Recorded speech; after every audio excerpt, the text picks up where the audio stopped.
division, Brett. Well, it is a somewhat traditional short course here at the Centrum in Worcester, Massachusetts. As you can see, a total of 75 feet of actual running distance.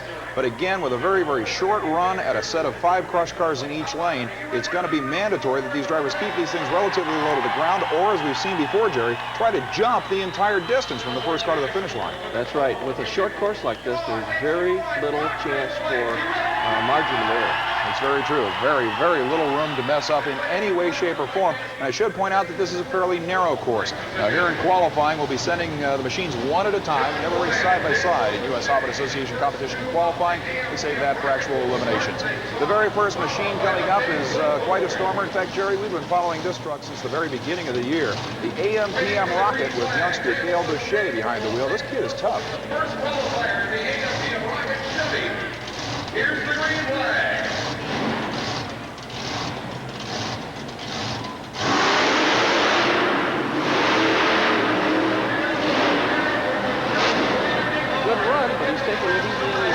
That's true. As the first man out, even though the cars were crushed during preliminary runs, he's still obviously concerned about where that truck's going to go. And if you watch, the Chevrolet from Los Angeles comes down with one bounce and gets a little sideways there. He powers out of it. Dale Boucher goes 4.81 seconds over this 75-foot course. That'll set the pace for this man, Jerry. And it's John Pyatt driving Bigfoot. Bigfoot still leading in the points series.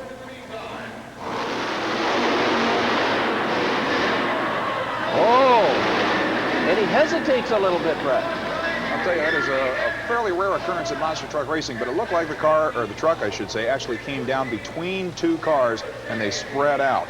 That occasionally happens sometimes, and it'll definitely cause even Bigfoot to lose traction for a minute. Great hit sideways in the air, but there you see the cars start to spread out from underneath him. He spins the tires trying to get traction where there really isn't any, and comes back out. The elapsed time for Bigfoot, 5.07 seconds. Well, here's Jim Reese with the Ecology Eliminator, and we talked to him earlier about basic strategy. Tonight, we're going to go out. Hopefully, we're going to use our horsepower to our best advantage, get a good light, come off the line real hard, stay low on the cars, and finish across the line first.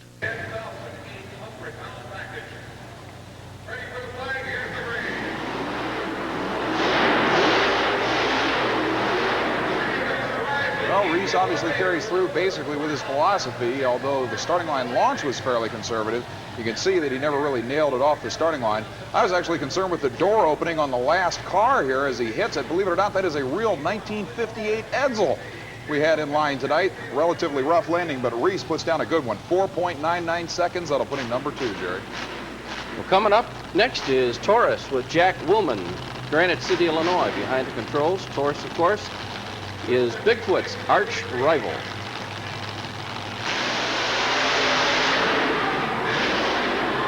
Good run.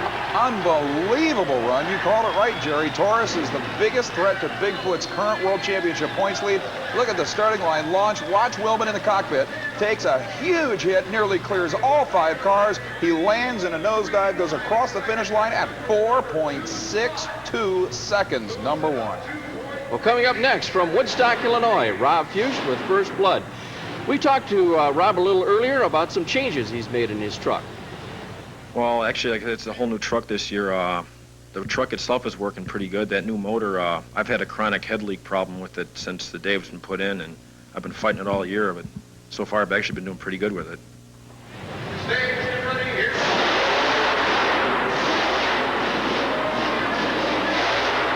Up high and comes down hard. We talk about aggressive. Rob Fuchs obviously has something to prove here tonight. That was a sky-high hit on the first launch. You can see the car, or the truck, leaving the starting line with an overabundance of power. When he hits the car, the rear tires are 5 feet off the ground. He takes it across the finish line at 6.10 seconds, putting her sideways. He spent a lot of time in the air on that one, Jerry. So, Jerry, here's how things will line up in the first round of competition. Jack Willman's Taurus, as the low qualifier, will receive the bye run because we lost a lot of machines during qualifying preliminaries here. There's only 5 left running. And the rest of the ladder, it'll be the Ecology Eliminator of Jim Reese, who is 3rd. Rob Fuchs with the First Blood. The AM/PM Rocket number 2 qualifier with Del Boucher. And John Pyant with Bigfoot. And we should point out that Taurus and Bigfoot are on opposite sides of the elimination ladder. That could set up the classic Ford versus Chevy battle between the number 1 and number 2 points vehicles. In any case, stay with us because we've got more action coming up, this time from the USHRA Association Super Modified Mud Racers. Stay with us. Mad Jack, the name of his machine.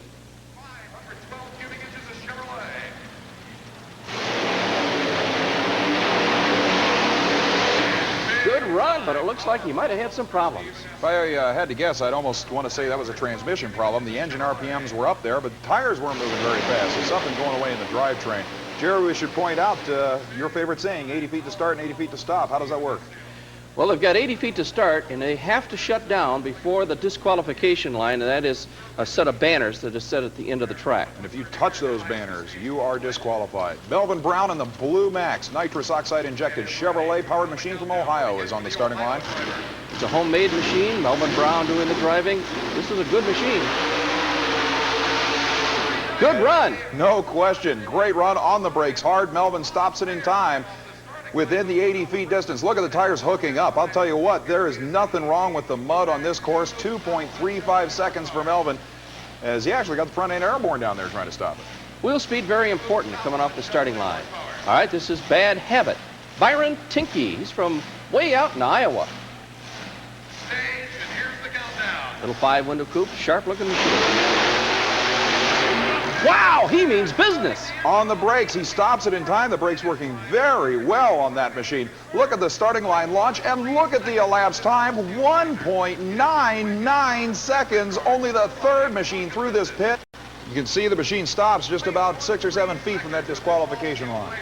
Physical therapy, Ed Noikos behind the controls. Rolling into the lights.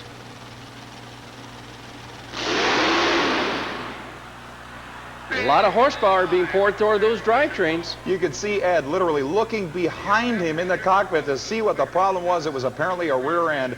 You see the distance he traveled there. That's a tough break for Ed. He supports the U.S. Harvard Association at every event. He's an unsponsored independent, and he has, Jerry, what he likes to call a TV jinx. It seems that any time the ESPN cameras are on that truck, it breaks. Well, it happened to him again tonight. Next machine coming up is one of the strongest out of Atlanta, Georgia, Jody Kelly, the supercharged 1923 Ford T Roadster called Stumpy's T.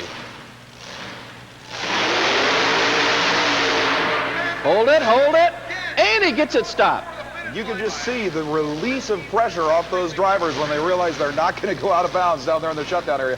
Great launch, exceptional elapsed time, 2.08 seconds. That will get him in the quick 4. Remember, the 4 quickest elapsed times come back to battle for the Grand Slam Championship, and Jody Kelly will be one of them at least right now.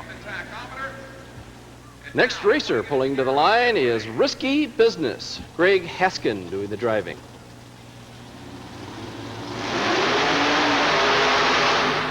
Good straight run. He locks it up and power slides it to a stop.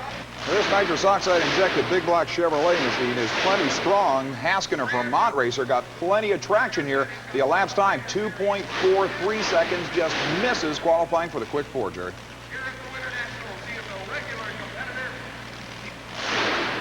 Rolling to the line now, the Psychotic Beast, Mike Spina. Well, earlier we had a chance to talk about Mike's strategy for tonight. We changed the suspension just a little bit and gave it a little more gear, and hopefully she'll produce some real good ET.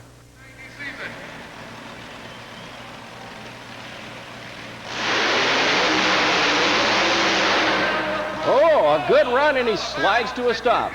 A lot of steam coming off the exhaust headers as the water and mud hits those red-hot pipes. Spina takes the helmet off. He looks pretty happy. Watch the rear end dig in. There is an amazing amount of traction, and Jerry, normally we see the track getting pretty slippery at this point. 2.22 seconds, good run. That'll qualify him, in fact, in the number 4 spot. Like I said, the starting line doesn't appear to be getting slippery like it usually does. It's holding up good. This is Total Obsession. Rolling to the line next. Driven by Steve Abbott. These drivers doing an amazing job of stopping the machines. slams in it, stops it. He gets it stopped without going over the line. That really is amazing because he was all over down at the finish line. Look at him work that wheel. He was driving. 2.49 seconds won't be good enough for the New Hampshire driver. But like you said, Jerry, the fact that they are stopping so well, we haven't had a single disqualification yet. It's amazing. Good run. But Baker using the same technique, shutting the engine off just a little before the finish line. He was worried that that shutdown area was getting sloppy and he wouldn't be able to stop it in time. This is a brand new engine for Treg, nitrous oxide injected, fuel injected Chevy engine that has been putting out a lot of power, but we'll have to wait for the elapsed time to see if he gets in. 2.08 seconds, the mark to beat to get into the quick four. An excellent starting line launch, very even on the chassis, but look at the numbers, 2.13 seconds. That misses getting in by 0.05 of a second. They definitely are getting gun shy about that finish line.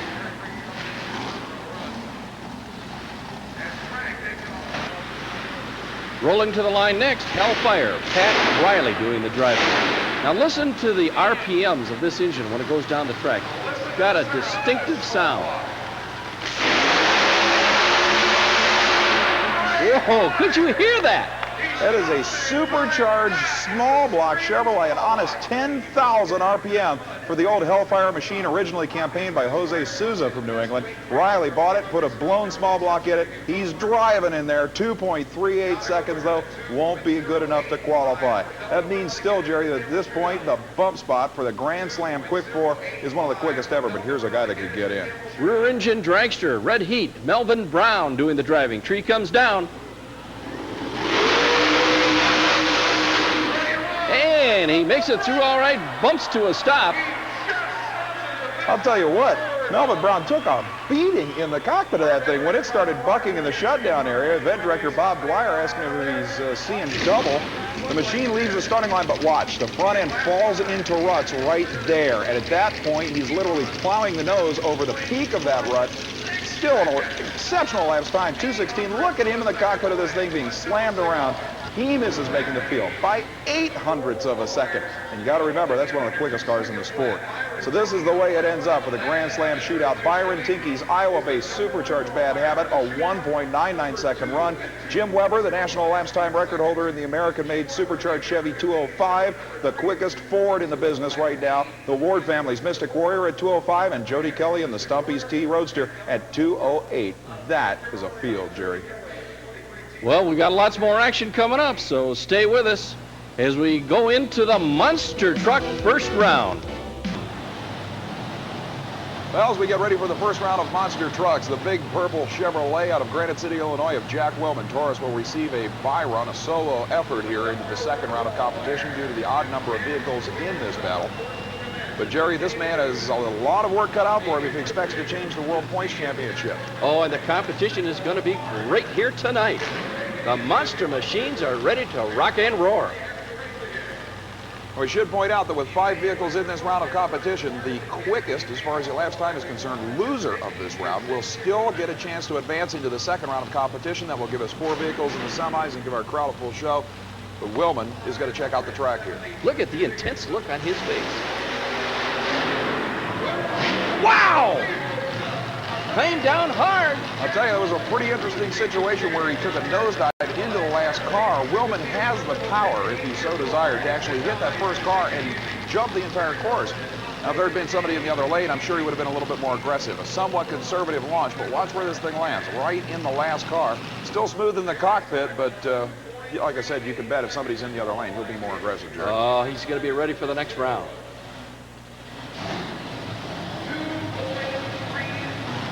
All right, our first pair coming up now. It's going to be First Blood. Rob Hughes from Woodstock, Illinois, behind the controls of First Blood. And look who he's going to go against. Jim Reese with the Ecology Eliminator, all the way from California. Well, Reese's machine looked pretty strong in qualifying. We pointed out earlier that the reason the body is still in primer is because of a crash only a week ago. He had to do a tremendous amount of work to rebuild this truck to get here at the Centrum. But Rob Fuchs, as you pointed out, has had a few problems this year, Jerry. Well, both of these drivers love to drive flat out. They hit that pedal and they are gone. Now let's watch this race. This ought to be a good one. The crowd certainly likes the Ford versus Chevy aspect of it.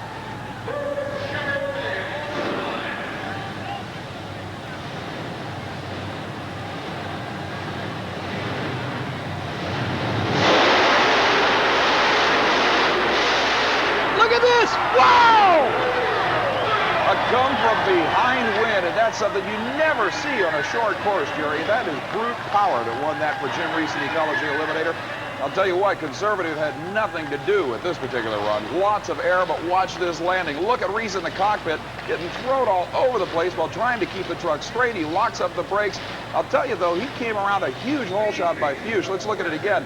Going into the first car, Fuchs had an honest 5 feet advantage, but watch the Chevrolet passing him in the air and then going into that wild, wild landing. That is amazing. Sometimes when they come down like that, you can break the front suspension, but Reese was lucky. That's true. Even though they're using a lot of surplus military parts, you can still break it. Uh-oh, here comes Bigfoot. John Payant.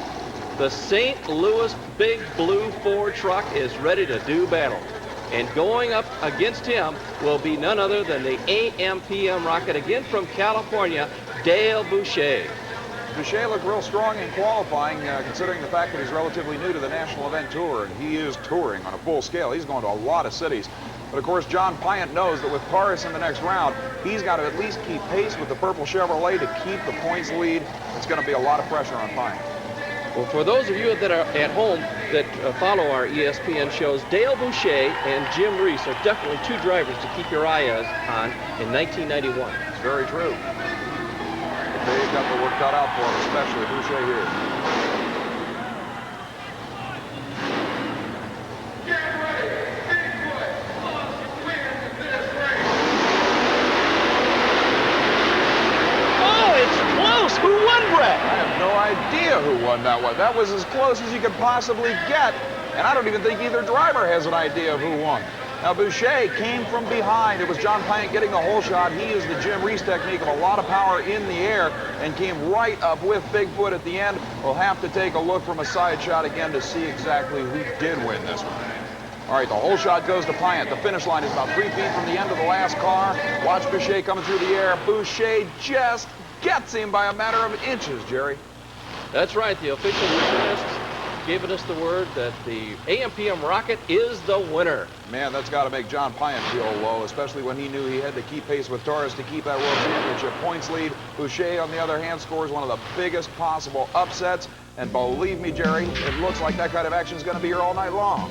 Stay with us. Coming up, the Monster Truck semifinals. First round of the Monster Machine. Sorry. Gain tonight, Jack Willman from Granite City, Illinois, the lightweight Taurus Chevrolet racer. If he can just go a few more rounds than Bigfoot, Jerry, he could change the current points lead. He certainly could. This is what we call now a Monster Truck racer.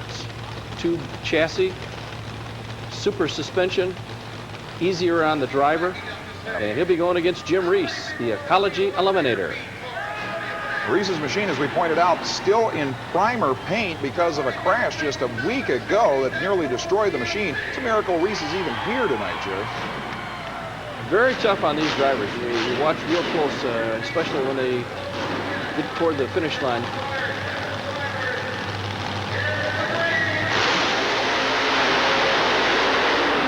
Wow! Did you see the way Jim Reese, he was way up there. I'll tell you what, it looked like the Ecology Eliminator may have scored one of the biggest possible upsets. I can tell you that the Taurus Chevrolet of Willman actually lost the grill when it landed. It came down so hard. You want to talk about air. You want to talk about a serious side-by-side race. Watch this hit. Look how high this truck is in only a 75-foot course. Straight nosedive. Incredible bounce sideways. He manages to keep it somehow right side up. Absolutely incredible. And we've got the word, Jerry. It's official. The Ecology Eliminator wins and puts out Taurus in the very first round. Let's take another look at that from a side angle, Jerry. Look at the Ecology Eliminator passing Taurus in the air. Now watch the grill on the Taurus machine. Tears right out of the truck. Unbelievable run. And these are two strong competitors and a surprise with Taurus going out in the first run.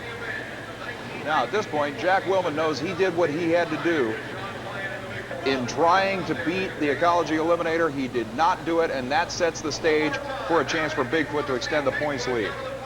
AM/PM rocket, Dale Boucher. Youngster from California with the silver and orange Chevrolet checking his lineup against the cars, and there's his opponent waiting patiently. That's right, Bigfoot, John Payant behind the controls. The one to beat. Currently in the lead of the point standings, John Pyatt, Bigfoot.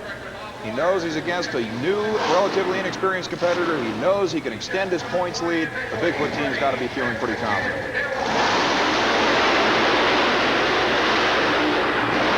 The AM/PM Rocket does it. I don't believe it. The second straight upset. The top 2 points leaders are out in the first round. Once again, Bigfoot left the starting line, but once again, a California Chevy driver passes him in the air. Look at this launch. Look at where the tires land. Literally a truck length past the finish line. A tremendous bounce. The kid from California beats the biggest names in monster trucks. Well, these two drivers came 3,000 miles to compete, and they want to win. Oh, what an upset. There you see Dale Boucher with event director Bob Dwyer talking about the condition of the course as they get ready to go into the final round. Let's look at this again. Bigfoot in the lead at the hit of the first cars. Look at the Chevy passing him in the air, and on us 5 feet higher than Bigfoot. Absolutely unbelievable upsets here. Incredible runs by these machines, and our 2 top machines are out of tonight's competition. So at the conclusion of the semifinals in the championship dash, it will be the 2 California Chevy drivers. Jim Reese in the Ecology Eliminator takes on the rookie Dale Boucher in the AM/PM Rocket. Plus, Jerry, we've got one of the quickest fields ever for a Grand Slam Super Modified Mud Racing shootout. That's right. Rock and roaring action as the Fast Four come back. So don't go anywhere. Stay with us. Pull it out for the overall championship here at the U.S. Hobbit Association Mud Racing Battle. Here is the quickest and fastest Ford in U.S. Hobbit Association Super Modified Mud Racing, and the machine that qualified for this field in one of the top 4 spots. Preston Ward driving for his son, Matt Ward, in the Mystic Warrior nitrous oxide injected Ford-powered 1932. There you see Matt, the young man who owns this machine, opening up the nitrous oxide system by turning it on. That's right. That's just as simple as that. That's the way the system is pressurized. And that little rev of the motor, by the way, did not involve Matt touching the throttle.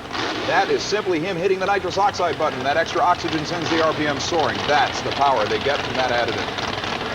Rolling into the lights now. Here we go. This is the first of the Fast Four now.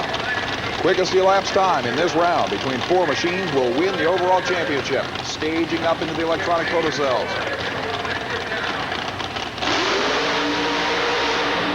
Wow! He almost turned it right on its side from the power. That thing is so incredible. Listen to the crowd. They cannot believe what they have seen. And you want to talk about torque? Look at this. The left front wheel, 4 feet in the air once. He gets out of the throttle, nails it again, and it comes up even higher. 2.12 seconds on one of the most astounding runs visually you'll ever see, Jerry. That's probably a record for the U.S. Hot Rod Association for going through a mud on 2 wheels. Unbelievable run. Here's Byron Tinkey from Iowa, a brand new supercharged engine for the first time ever for this driver in his 1932 Chevrolet Coupe. He's got to beat 2.12 seconds. Byron Tinkey, he's a tough driver.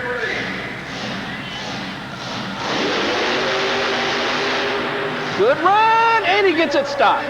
He shut the engine off just before the finish line, and that may have been what gave him that extra cushion of stopping distance.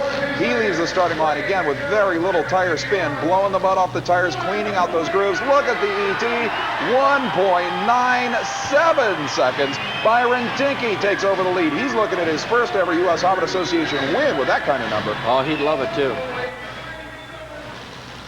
Here's Jody Kelly rolling to the line with Stumpy's T.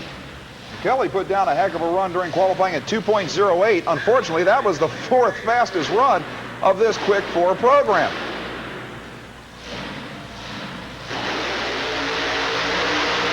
Jody Kelly, a respectable run. A lot, and I mean a lot of tire spin off the starting line. I don't think the elapsed time is going to be anywhere near what he had hoped on that run. The supercharged Chevy-powered machine from Atlanta, watch. Yeah, even spinning sideways so much. The elapsed time, though, actually even better than he had in qualifying. A tremendous amount of top-end power, 2.06 seconds.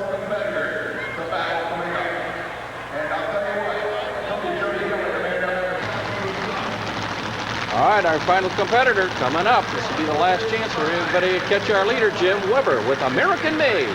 This is the national elapsed time record holder for the 80-foot distance at 1.81 seconds. He has now got to go quicker than 197. Look at the ruts on that starting line. He's got his work cut out for him. Good launch, and he gets it stopped. Now it's just a matter of what the elapsed time clocks read. He had to go quicker than 197. Good launch, but one dead cylinder on the left side of the engine. 2.02 seconds for Jim Weber. He misses it by 0.05 of a second, and that means that Byron Tinkey of Tiffin, Iowa, has just picked up his first ever U.S.HRA Association national event super modified mud racing victory. There's a dejected Jim Weber losing out by 0.05 of a second, Jerry. Well, that's racing. Indeed it is. When we return, we'll have a chance to talk to winner Byron Tinkey on his first ever championship victory, and we're looking at one of the great monster truck finals of this season. Stay with us. Now it's time to determine a monster truck racer, and you're the guy who's been advocating the increase in finalists that we've never seen before this season. This is one for you. We've got two guys that deserve to be there. That's right, and it's anybody's race, so let's take a look. It's going to be Jim Reese with the Ecology Eliminator. He'll be on the side closest to us. And his competitor, the AM/PM Rocket, Dale Boucher. Now, both of these guys had a rough road to the final round. Bigfoot and Taurus stood in their way. They each annihilated one of the top two machines in the sport. Now it's between these two drivers. I don't think you could really pick a favorite at this point, Jerry, if only because they've both been sailing. Well, that's right, Brett. And this could make a difference in the points. So this race is going to be very important for both of these drivers. Boucher has got to be thrilled just making it to this final round. The young driver from Los Angeles has never been in a U.S.HRA Association National Championship finale like this, but we've seen Jim Reese do some mighty impressive things in the past. The crowd here at the Centrum is ready for this one. Drivers will fire them back up, and we get ready for the final round of day number 2 of the 1990 Winter Nationals.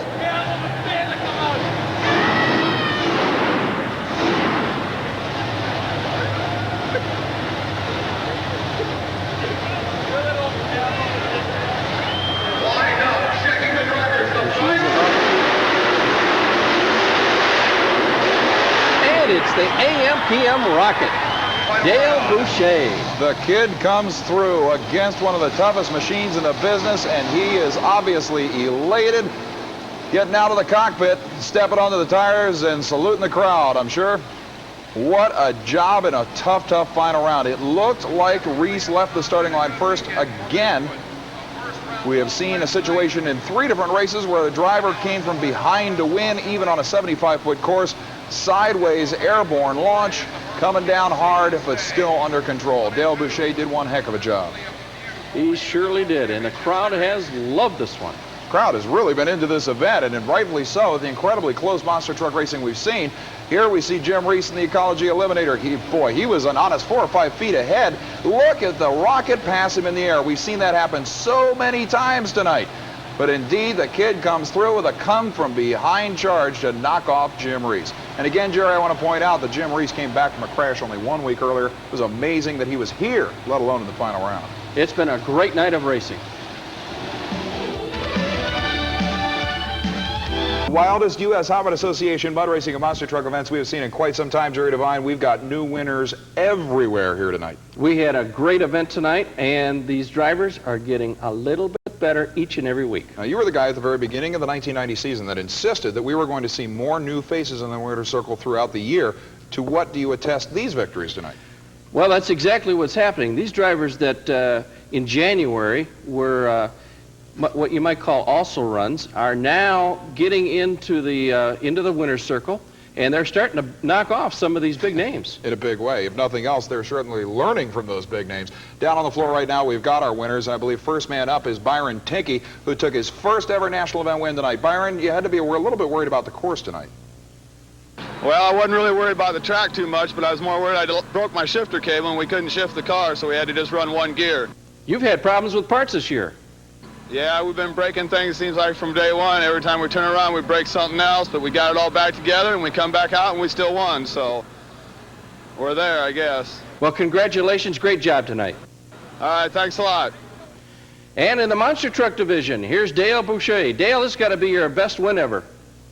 Yeah, I come in the first round and lost against Bigfoot, and I was fortunate enough to come back as fast loser and came back in with Bigfoot again and beat him. Now, when you came back after running Bigfoot the first time, did you approach it differently than the first round? Yeah, I came in there with a little bit more faith, I guess I should say, and I mashed the gas and got the whole shot on him and beat him. Now, you're driving one of the heaviest trucks in the sport. Do you consider the weight a disadvantage?